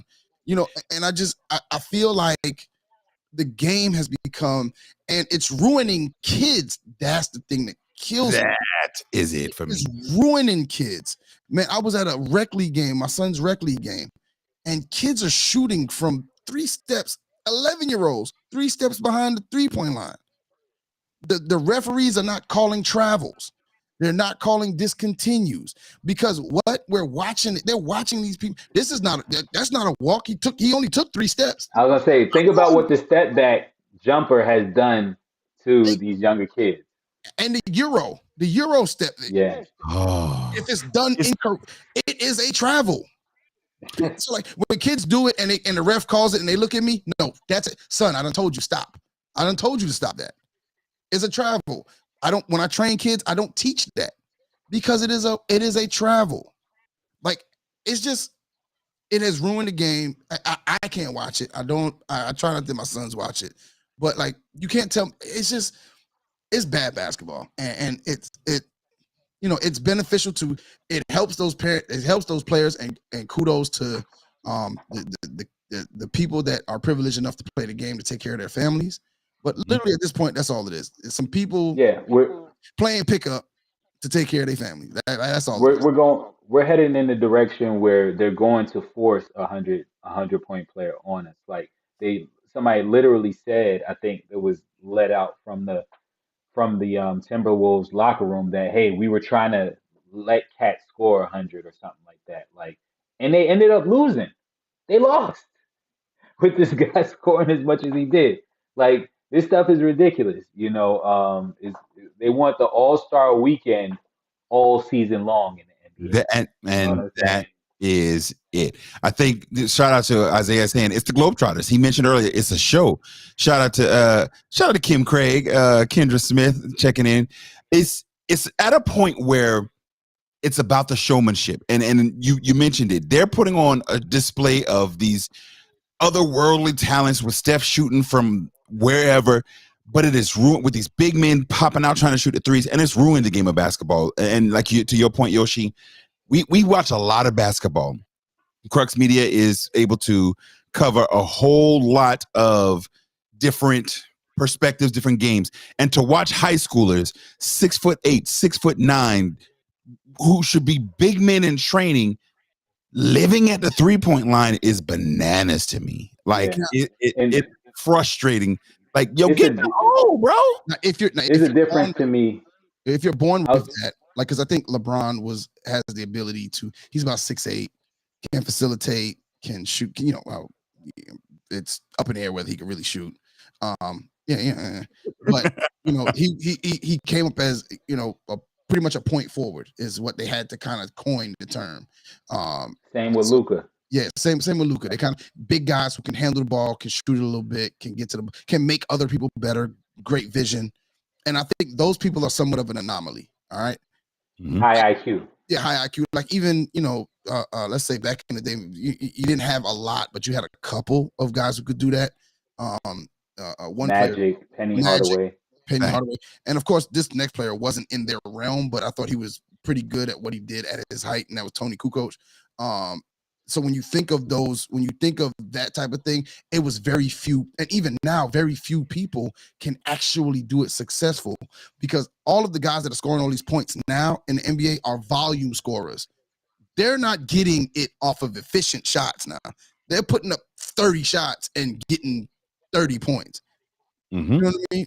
And the majority of their points are coming from the line. Melo method. Yeah, Melo. There you go. And I think it started with that particular class. I think where we at now started with that class. LeBron James, Dwayne Wade, Carmelo Anthony class. Like, it started with that. This what we're living now, it started with them. That's just my opinion. But yeah. The stretch, again, when we're talking about these stretch fours and stuff like that, your Dirks of the world and everything, when those kids now are younger and being trained, AD is point guard all the way up to Kentucky. Am I wrong? Or to high school? Yeah. To And his growth spurt. he shot up in paint. Right. Again, we talk about access with the training and stuff like that. These kids have access to world-class trainers, a bunch of guys that have played overseas or played in the league and stuff like that, and have come back to whatever respective towns and are training and stuff like that. So the trainers are more accessible, and they may train. You're gonna train a guy that's gonna eventually be 6'8", 6'9". You're gonna be training him on all of the skills or whatever like that. So he's going through the ball handling skills that Steph would do as a young player, versus learning some footwork techniques and stuff as a big man, because we know what was going on with the big man stuff, So yeah, definitely, it's just a different time with the league. I did want to also bring this up real quick. This is the first year during the All-Star weekend. Steph will be going up against. I'm not sure if y'all saw it. Steph Curry will be going up against Ionescu from the New York Liberty in a 3-point competition, head to head. But as you were mentioning, Yoshi, there's just much more beautiful basketball on the women's side of things, especially at the college level as well. So I wanted to jump there. I know the Gamecocks had a pretty big test down there in Baton Rouge a couple of weeks ago. Man, I tell you what, High Star, it's almost like you do this for a living, man. Speaking of the Gamecocks, they did pretty big and amazing game. As a matter of fact, let's go ahead and jump into everybody's favorite. Well, at least it's my favorite segment of the show. Big deal, no thing. That's a big Nah, deal. that ain't no thing. Big deal, no thing. We give you sports topics and or headlines and tell you whether or not it's a big deal or no thing. So first up, the South Carolina women Gamecocks come back from behind to beat the LSU Tigers 76-70. DJ Highstar, big deal, no thing. Big deal. That's a big deal. Yoshi, big deal, no thing. Big deal. That's a big deal. I'm going the other way. Nah, that ain't no thing. We'll start with you, Highstar. Why you say it's a big deal? No, and tell you why you're wrong. Number one, in the away game. Number two, okay. Number two, definitely came back from being down. Exciting game. Number three, the ratings for that game higher than the NBA games that was that evening. Number four, Dawn Staley showed us who she was. All right, you got all of these the highest level superstars. I mean, as far as names and stuff like that, Malaysia for Wiley's and things like that. And Dawn Staley just coached her way, her kids to the victory. They ended up fouling your girl out, Baltimore's finest, Angel Reese. Angel Reese. Yeah, they got her to foul out and everything like that. And they stood tall. Tough test, and they this is a victory that they needed this season. That does probably that was circled. Yoshi, why you say it's a big deal? I think anytime that you can, it's easy to win when you're ahead, and it's difficult. And when you've been doing it a lot, and then you come through a test, I think if they would have lost, it would have been bigger. It would have been a big thing for the fact. I'm sorry, the fact that they were able to not lose that game, being that they were down so big, they were really dominated in the beginning of this game. First quarter exclusive. Yeah, just at the beginning of the game, they were dominated. And I think you can always tell where a team is if you look at the coach. And when you looked at Dawn Staley, she did not look bothered. She did not look I don't know what she did in the locker room at halftime, but she did not have that look on her face as if that if they would have lost, I don't know how much it would have been a big deal, because I think people actually anticipated LSU beating them. Some people actually anticipated that. That's why it was so widely watched. There were people who felt like they would beat them. And when they were at home, and because LSU's at home, the place was rocking. And you got that's a very good LSU team. But I think what people that was saying that LSU was going to win, what they negated was they're good 1 through 5, 6 through 10. A little bit of stretch. Whereas USC 1 through 16 is good. Like that. And so that's why I say it's a big deal, because they actually put the rest of everybody on notice. Like, even if you got us down, we're not about to lose this game. For so many of the reasons that you all said is the reason that I know that it was not a thing. One, I don't know who all those people were that was expecting LSU to win outside of LSU. I wasn't one of them. I know what this team is, and for that very same reason, 1 through 16, they have a much deeper bench. I knew that wasn't the thing. You mentioned also how they dominated in the early part of the game. LSU won the first quarter, and that was it. After the first, it was 24-18. South Carolina won every other quarter, the remaining portion of that game.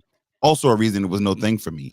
Finally, when Angel Reese fouled out, and even the significant time that she was on the bench with foul trouble, were the times that LSU kind of shriveled down, because, as you mentioned, their starting five was good, but they don't have a whole bunch past that.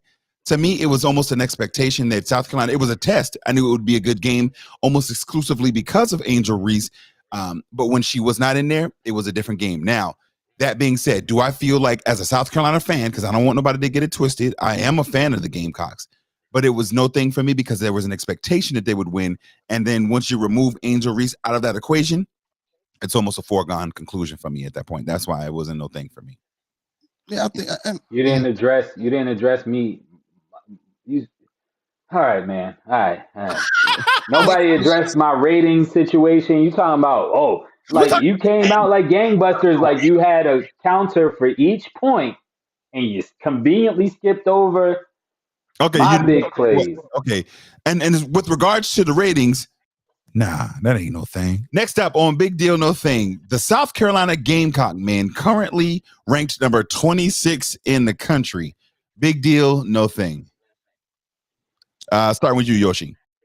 Big deal. That's a big deal. High Star. No thing. Nah, that ain't no thing. I'm gonna go one way, but for opposite reasons of what y'all think. That's a big deal. All right, start with you, Yoshi. Why you say that's a? You said no thing. That's a big deal.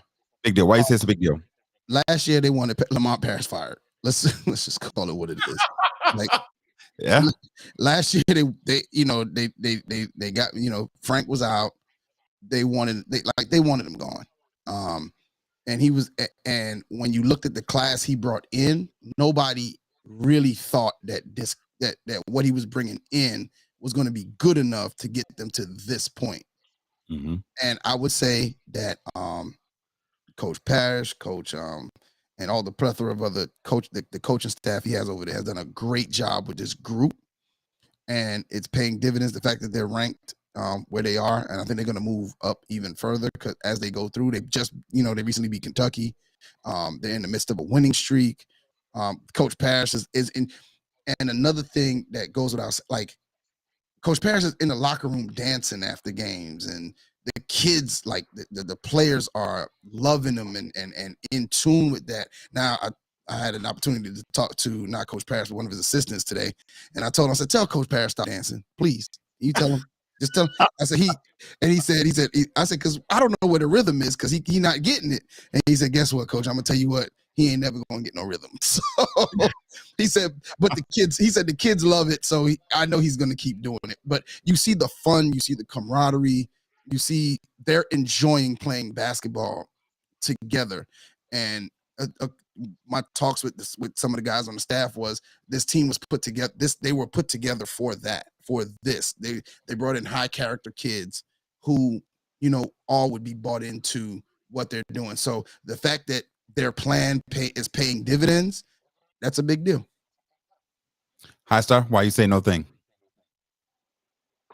Because when we talk about Columbia, I'm focused on Coach Daly, man. But now Yoshi, again, 7 degrees of separation, really like 3 degrees of separation. Got a direct line to a lot of the head coaches out here in college sports, as far as in the Carolinas, North and South, and just in the region. So he's got a different perspective. But in general, and it kind of not answers Isaiah's statement, but kind of responds to that as well. Again, with me even bringing up the ratings is just indicative of where women's college basketball is at. That was pretty much like us seeing the one of the NFC East games this year or whatever like that. Showing love to Yoshi, but nah, see, like the you know what I mean, the Eagles or the Chiefs, or like whoever, the Steelers playing whoever. It was just a big game as far as like, and then it delivered when the eyes were on the game. So that's kind of what I was saying with the rating. But and to your point, it's crazy how it was so many people. I had never seen this many people on my timeline for a women's game. I'd never seen that many. It's not even a championship. It's not nothing. March Madness or nothing. It's just a game. Like, and what would be perfect for the the women's side of basketball, NCAA, if that was the matchup for the national championship. That would be the perfect setup. No underdog, LSU, South Carolina for the national championship. I think that's the best case scenario. Like, ratings wise, that's the best case scenario.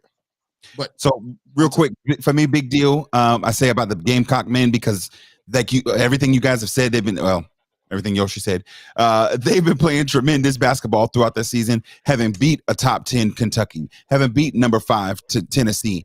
I feel like they were disrespected, and after with this next poll, after in a week beating 2 top 10 teams, they currently sit with a record of 18-3, 6-2 overall in the SEC, the second seed, number 1 in the SEC East. if they're not in the top 15 after this, somebody's going to have to tell me something. This is Carolina Sports Talk. It's your man, Big Cliff, sitting in with my guy, DJ High Star, alongside our guest, Yusef in the building, host of Eggs, Grits, and Ignorance and the Relationship Status Podcast.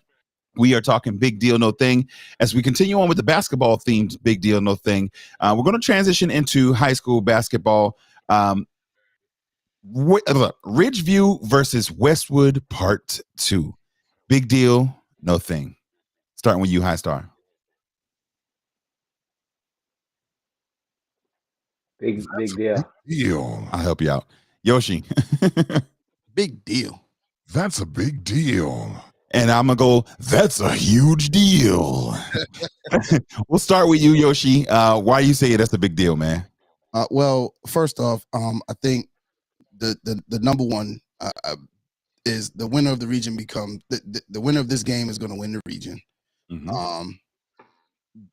Well, it's tough because they're going to go into a tiebreaker. Let me not say that. They're going to go into a tiebreaker. So there's a couple of pieces here that have to be talked about. So if Ridgeview does beat Westwood, they have to beat Westwood by it's not by the amount of points, it's about the amount of points given up. So if Westwood beats if Ridgeview beats Westwood, they have to beat them. They have to beat them and not give up 64 points. They can't give up 65 points because if they lose and give up 65 points, they lose the tiebreaker. So the best thing for Westwood would be to win this game because when they beat them the first time, it was 66-64, came down to a few plays at the end of the game. And place was packed. It's a rivalry game.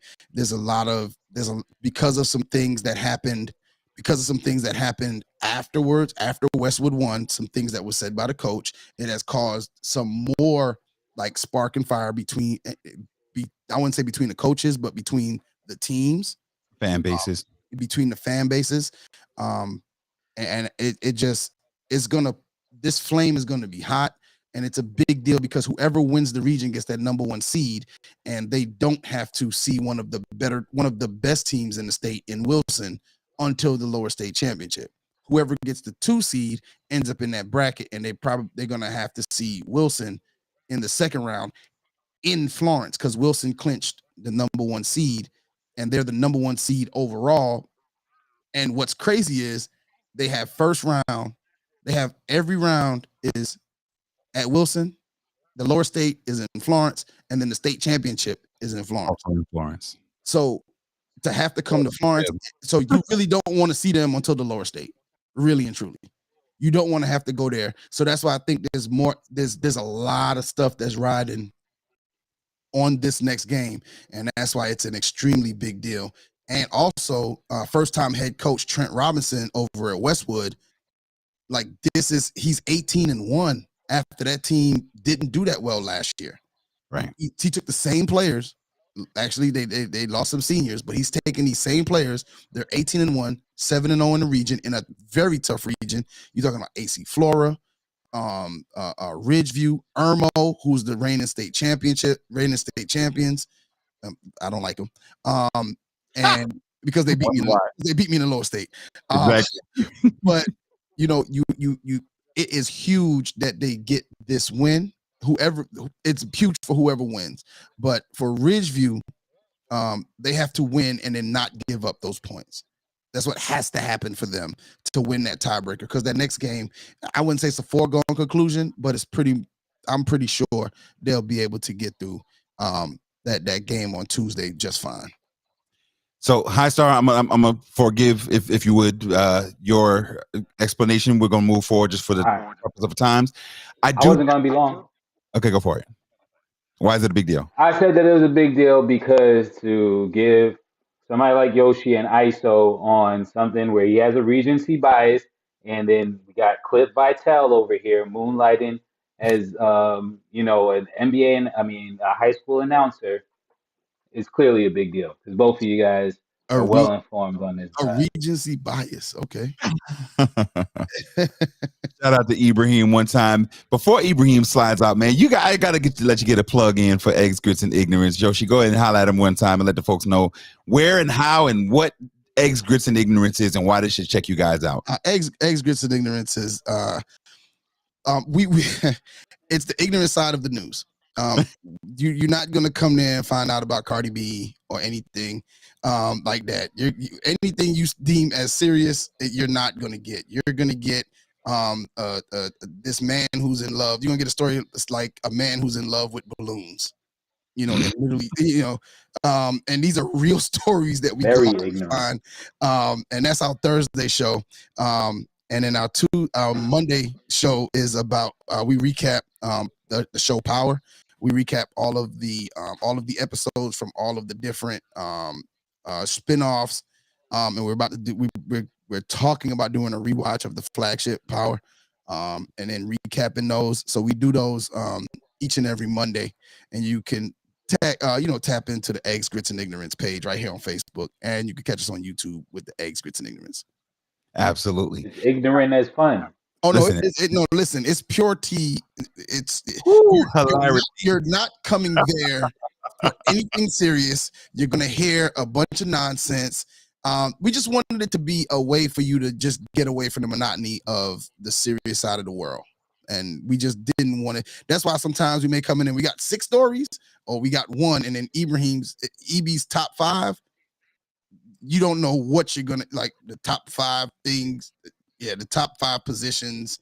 You know, when you know A little bit of everything, man. with a Timberland boot on, like stuff like that. All right, sports. Carolina sports talk. Still.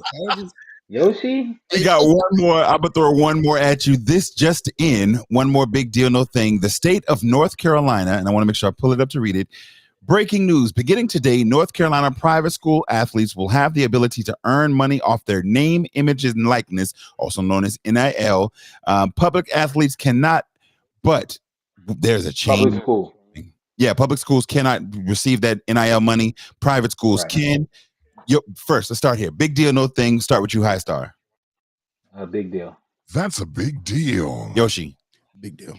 That's a big deal. I said the same. Big deal. That's a big deal. Why you say High Star? We know where, lack of better terms, we know where some naughty stuff happens in amateur sports, or corruption, if you will, borderline corruption. This is going to heighten it. I come from the days of the era where, football coach sees a good football player across town, he's going to bring him over, but it's going to also kind of shake up the hierarchy of a lot of these smaller private schools and Catholic or Christian academies and stuff are going to start kind of being the big dogs around. I like to take. Yoshi, why you say it's a big deal? It's a big deal because it's going to affect South Carolina in a sense of players are now either going to go because quiet is kept as it's on the agenda and there's grumblings from the high school league that it is coming to South Carolina. Public high school league? Yeah, the South Carolina High School League, public schools and private schools are both talking about it because Georgia has already passed it, and that's a bordering state. And then now that North Carolina has passed it, that's a bordering state. They're gonna lose kids. South Carolina is trying not to lose kids. So it's going to come in. And that's why I say it's a big deal. Had North Carolina not passed it, I think it doesn't affect South Carolina. But also to High Star's point, now now we're buying players. And I think it's a big deal for me because there was a level of pride for playing for your school. That came from playing for your school. There was an innocence that came from being a high school athlete. And some people was paid stuff. It sometimes happened. You had a good game. You might be at McDonald's or whatever. Somebody done paid for your food, or they done slid you a little something. You had them touchdown, son, man. Come over here. But once we start paying, like, what we gonna do next? It's gonna be middle school. We're gonna go to rec league, like, because I just think it's a big deal because it's gonna ruin the sport. It's gonna ruin high school sports. That's for me. It's just gonna ruin. It's ruining the innocence of high school sports. I agree in so many ways. I say it's a big deal because although it is North Carolina and private schools, for the same reasons that Yoshi just said. Georgia already has their legislation allowing those high school students to get paid. We see what NIL is doing to college sports. It's trickled down now to the high school level, and with as much as is going on, and we had it on the topic to talk about some realignment. Time won't allow us to tonight, but with the realignment here in the state of South Carolina, with the multiplier rules, now that you have that lingering from North Carolina and Georgia, it's just a matter of time before that seed pause is manifested here in South Carolina, and we can expect big changes as far as high school sports. We are going to put together, we've got a lot of great stuff coming for you guys in the next couple of weeks. We've got an interview with Coach Josh Staley, the head coach of the Ridgeview team. We've got some other coaches from across the state, Coach Danny Taylor. Those of you who checked it out, or if you missed it, last week's episode was with Coach, again, from South Point, Coach, Lord have mercy. You're doing so well. You're doing so well. All of his name is Coach Stephanie Butler Graham from South Point. I know you're running it down, but let me stop you right there. Let me Coach Stephanie, her doggone shoe game is on. Coach Stephanie's shoe game, and and I'm gonna say a little something. Donna Karen, is it Donna Karen? No, Jay's. Oh. Like Jay's. I'm playing. She be like. Fuego. Was it call her blue cheese because she be dressing like she be on it. Like that. Cliff like that one. Cliff like that. Yo, I ain't gonna front. Man, you ain't got the answer. Yo, you call her blue cheese because she be dressing. Yes, I did in fact like that one, but that was calm. Yeah, that was slight. Quick question for you two. Off the heels of that high school conversation, very rapid fire question. High school signing days, yes, no, Cliff? Yes. Yeah. Give the athletes the opportunity to be celebrated. Yeah, them and their parents. I think it's a balance. I think there's a balance too. We're actually being having coverage from Carolina Sports Talk for South Point High School's signing day coming up in about a week or so. So, again, we've got a lot of great content coming from you guys. If you've got players, we've got high school football players who with some major offers. We've got interviews galore. So if you guys want us to come out representing and or interviewing at your game, hit us up on the Carolina Sports Talk line, Cliff at carolinasportstalk.net. Inbox us on Instagram, YouTube, Facebook, TikTok, wherever. Let us know what it is you want to hear, and we're going to give it to you. Pause. Before we get out of here, Yoshi, once again, let the folks know where they can find you on social media as well as the pods out here in this podcast game. You can find me on Snapchat and Instagram at The Ninth Wonder, on Facebook, Yoshi English, on Instagram. On Twitter, aka X, at I am Coachy _ and on TikTok at RELSTAT podcast. And you could also find me on Relationship Status podcast every Monday and Wednesday, and Eggs, Grits, and Ignorance podcast every Monday and Thursday.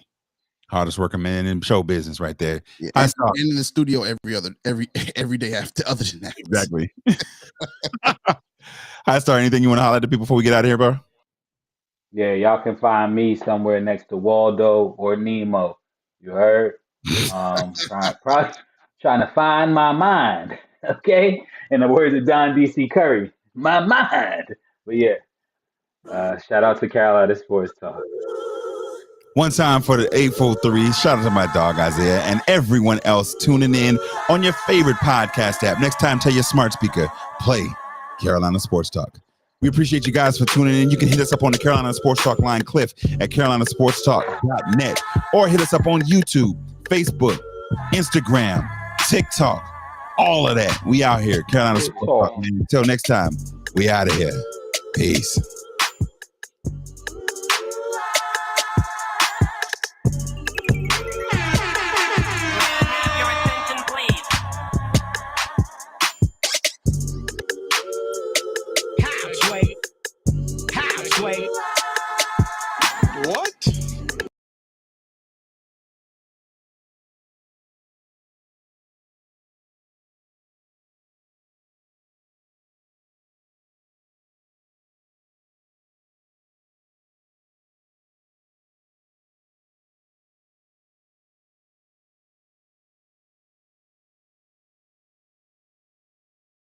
I broke my back.